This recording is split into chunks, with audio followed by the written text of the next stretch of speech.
किशनपुर कला। आज टेंस जैसा कि मैं 2 क्लास ले चुका हूँ ऑलरेडी।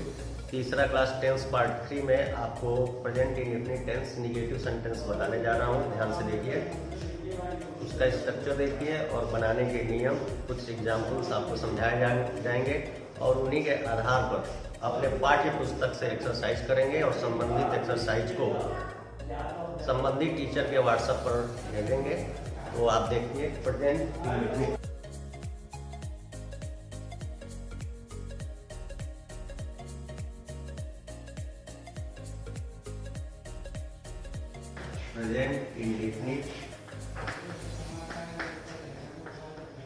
टेंस, या इसी को नया नाम दिया गया सिंपल प्रेजेंट।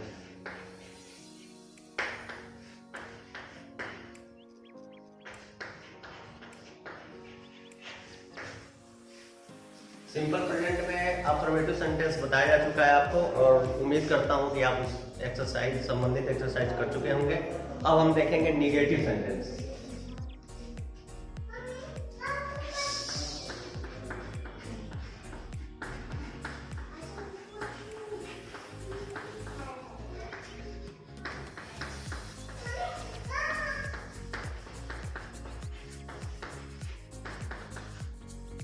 जिसको हिंदी में नकारात्मक वाक्य कहते हैं।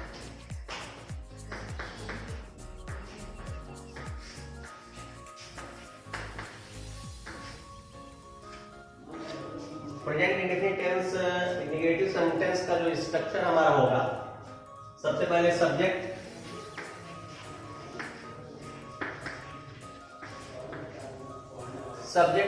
यदि आपका सिंगुलर नंबर है, सिंगुलर नंबर होगा तो हेल्पिंग वर्ब डज का प्रयोग होगा, और सब्जेक्ट आपका प्लूरल नंबर है तो हेल्पिंग वर्ब डू का प्रयोग होगा।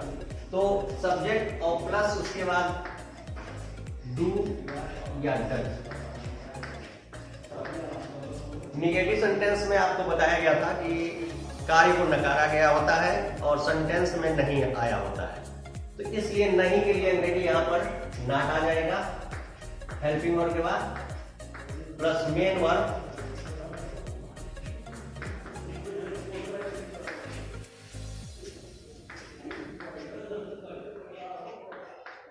फर्स्ट फॉर्म और प्लस ऑब्जेक्ट। ऑब्जेक्ट के अलावा भी और भी कोई चीज आती है तो उसकी इंग्लिश हम ऑब्जेक्ट के बाद एडजेक्टिव लिख देंगे। तो इस पर आधारित हम उदाहरण देखते हैं।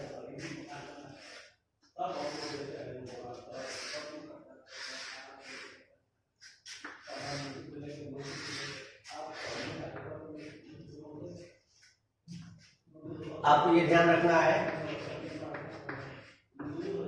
कि सिंगुलर नंबर सब्जेक्ट के साथ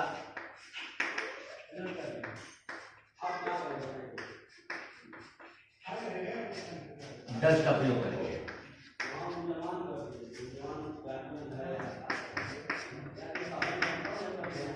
प्लूरल नंबर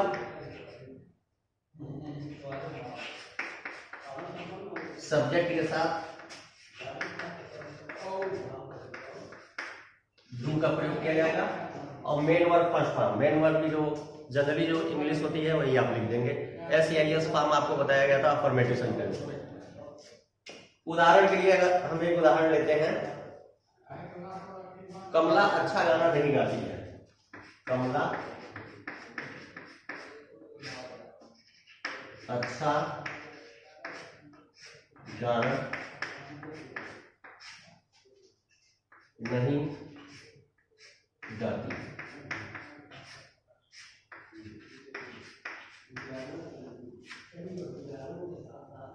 ये हमेशा आपको बताया जाता है कि सबसे पहले ट्रांसलेशन करने के लिए सबसे पहले आपको ये देखना है कि आपका वाक्य किस टेंस में है।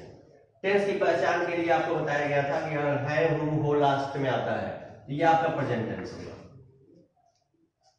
इंडेफिनिट की पहचान बताया गया था कि ता है, ती है, ते हैं इत्यादि आएगा तो ये आपका इंडेफिनिट होगा।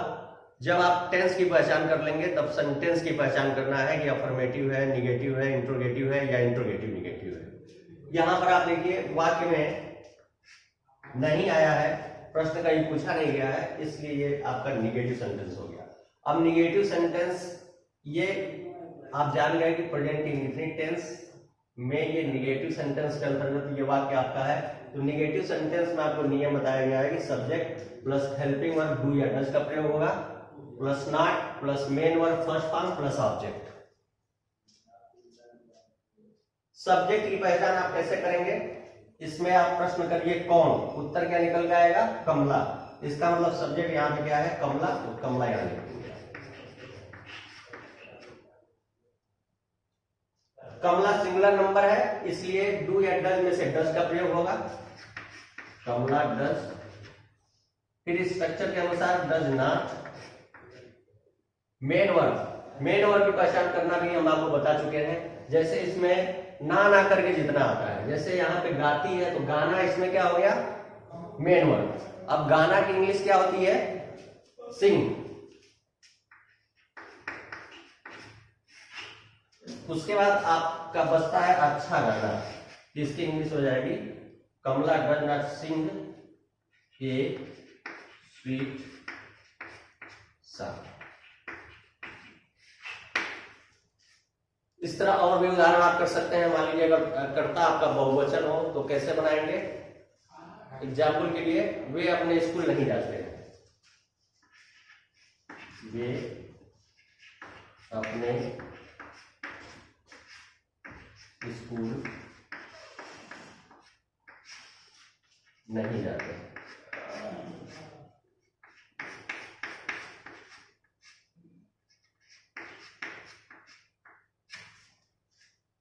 स्ट्रक्चर के अनुसार यहां पे देखिए सब्जेक्ट वे की इंग्लिश होती है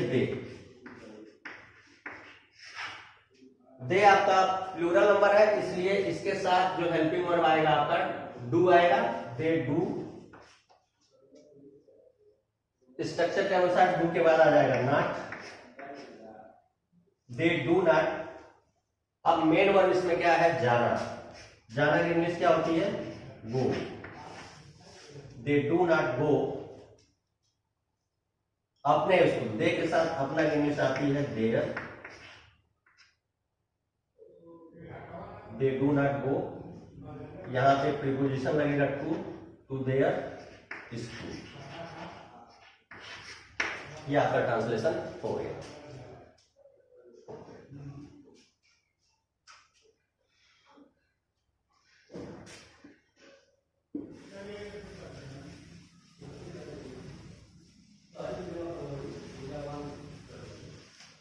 अब एक ऐसा भी वाक्य होता है जिसमें कभी नहीं आता है, तो कभी नहीं जिस वाक्य में आया होगा तो उसका ट्रांसलेशन थोड़ा अलग से है, आपका स्ट्रक्चर से अलग होगा, और वो कैसे होगा उसको हम बताने जा रहे हैं उदाहरण के द्वारा।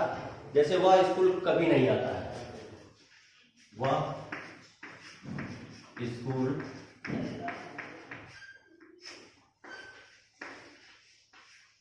कभी नहीं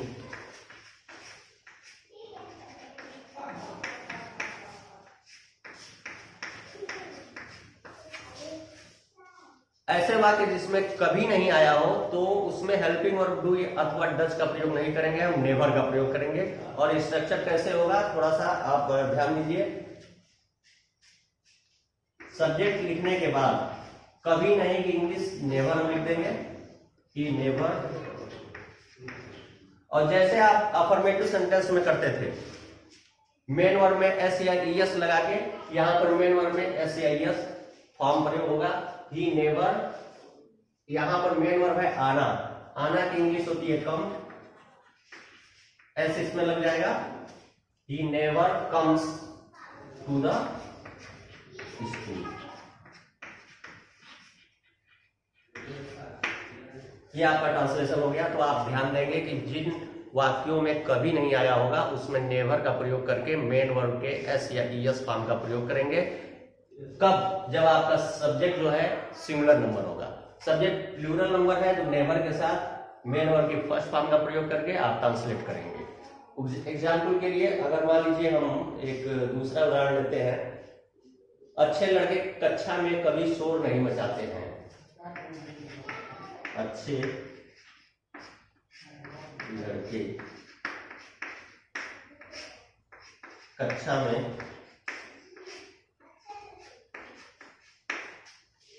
कभी शोर नहीं मचाते।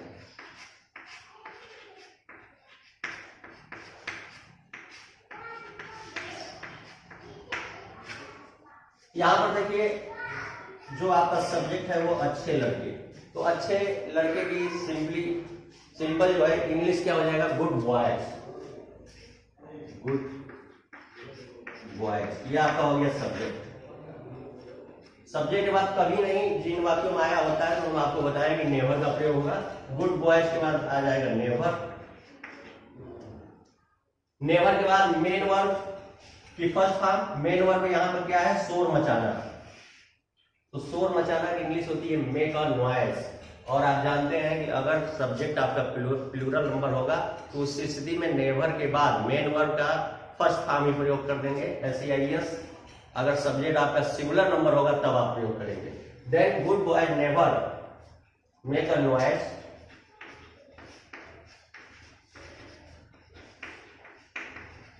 Make a noise. अब बचा कक्षा में, कक्षा में एक इंग्लिश हो जाएगी इन द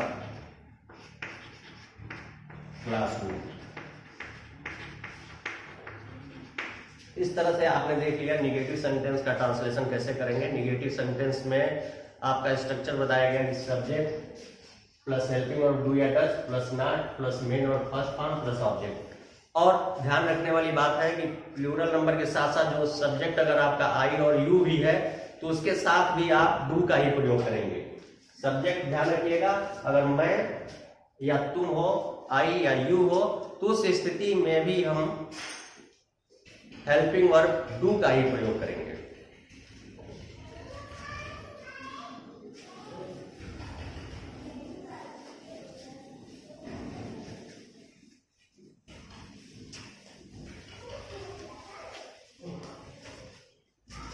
इस तरह से बच्चों आप लोगों ने जो है नेगेटिव सेंटेंस का भी अध्ययन कर लिया प्रेजेंट इंडेफिनिट या सिंपल प्रेजेंट टेंस में। अब हम देखेंगे इंट्रोगेटिव सेंटेंस। इंट्रोगेटिव सेंटेंस का स्ट्रक्चर क्या होगा।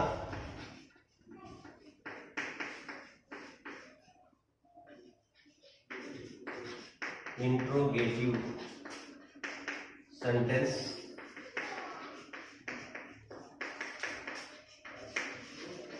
जिसको जनरली हिंदी में हम कहते हैं प्रश्नवाचक वाक्य। प्रश्नवाचक वाक्य। प्रश्नवाचक वाक्य के बारे में पहचान आपको बताई गई है कि इसमें वाक्य के अंत में साइन ऑफ इंटरोगेशन प्रश्नवाचक चिन्ह जरूर आता है और प्रश्नवाचक शब्द भी आते हैं। प्रश्नवाचक वाक्य जो है कई प्रकार के होते हैं। एक पहला आपका प्रकार है यदि वाक्य की शुरुआत क्या से हो। यदि वाक्य की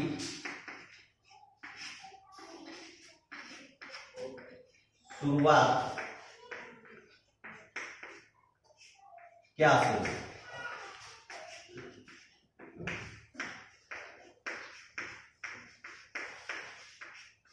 तो ऐसी स्थिति में हमारा जो स्ट्रक्चर होगा, सबसे पहले जो हेल्पिंग वर्ब सिंपल प्रेजेंट में आपको हेल्पिंग वर्ब डू या डज बताया गया है। तो अगर क्या से शुरुआत है आपके वाक्य की तो स्ट्रक्चर में सबसे पहले डू या डज सब्जेक्ट के अनुसार जो सुटेबल होगा आप लगा लेंगे, डू या डज में से कोई एक। उसके बाद सब्जेक्ट लिखेंगे, उसके बाद मेन वर्ब,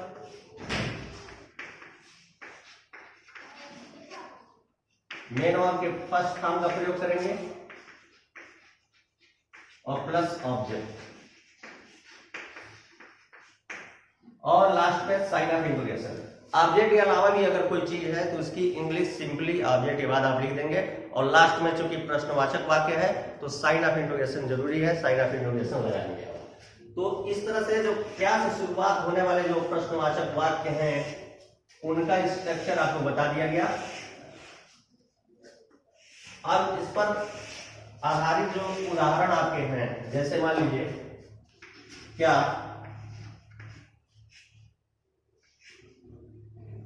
राम अपनी पुस्तक पढ़ता है। लास्ट में साइन ऑफ इंटरोगेशन ये शो कर रहा है कि ये वाक्य जो है आपका प्रश्नवाचक वाक्य है, और इसमें आपको नियम ये बताया गया कि क्या से शुरू होने वाले वाक्य, और क्या आप पढ़ रहा है प्रेजेंट इंडेफिनिट टेंस, और प्रेजेंट इंडेफिनिट टेंस का तीसरा सेंटेंस आपको इंटरोगेटिव सेंटेंस पढ़ाया जा रहा है। तो इसका स्ट्रक्चर आपके सामने है।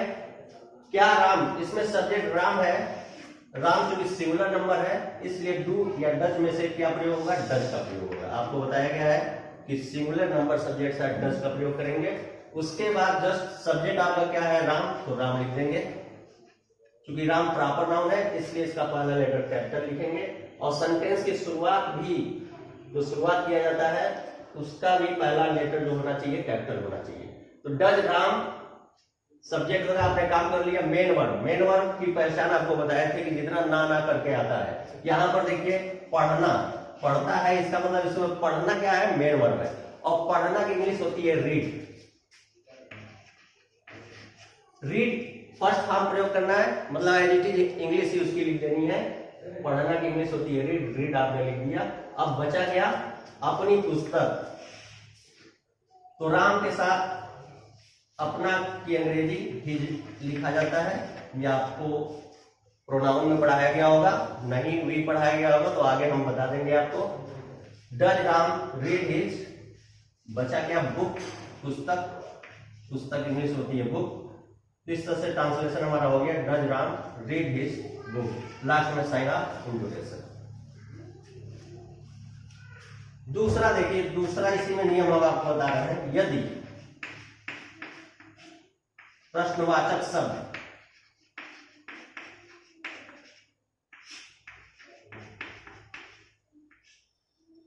शब्द चूंकि जितने भी आपके प्रश्नवाचक शब्द हैं जैसे व्हाट, व्हेन, वेयर, सब में आप देख रहे हैं कि WH जरूर आ रहा है, तो इसलिए इसको एक शॉर्ट में लिख लेते हैं WH वर्ड्स इंग्लिश में। प्रश्नवाचक शब्द मतलब शॉर्ट में आपको बता देना है WH वर्ड्स। यदि प्रश्नवाचक शब्द वाक्य के बीच में आता है, मान लीजिए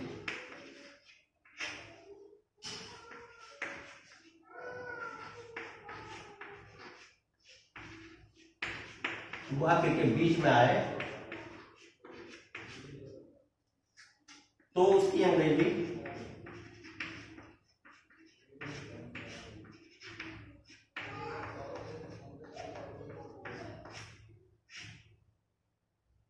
ये जो डू डज है इससे भी पहले आप लिखेंगे।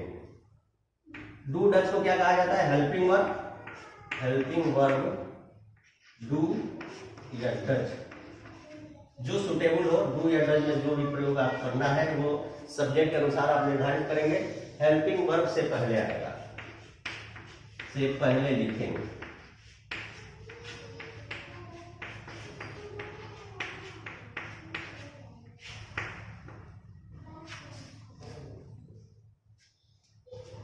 जैसे मान लीजिए फॉर एग्जाम्पल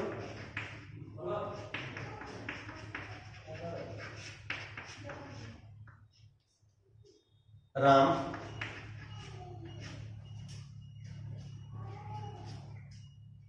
अपनी पुस्तक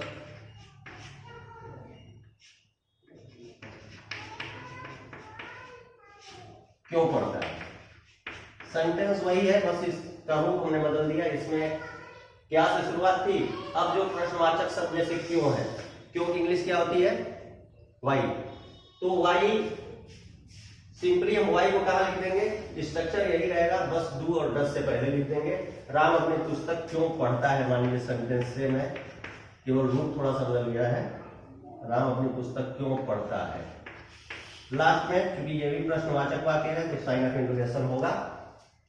तो ऐसी स्थिति में आपको बताया गया है कि यदि प्रश्नवाचक शब्द वाक्य के बीच में आए तो उसकी इंग्लिश इस स्ट्रक्चर से पहले लिख देंगे। तो क्यों की इंग्लिश होती है वाई।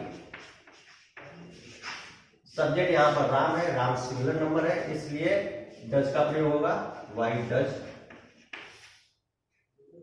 उसके बाद सब्जेक्ट लिखना है तो सब्जेक्ट आपका हो गया राम।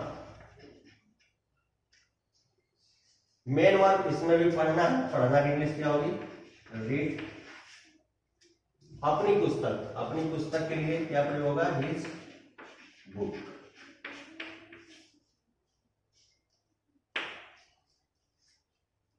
तो आज आपको निगेटिव सेंटेंस, इंट्रोगेटिव सेंटेंस के दो प्रारूप पढ़ाए गए। इन पर आधारित जितने भी एक्सरसाइज होंगे आपकी किताब में, आप करके संबंधित अध्यापक के व्हाट्सएप पर सेंड करेंगे। धन्यवाद।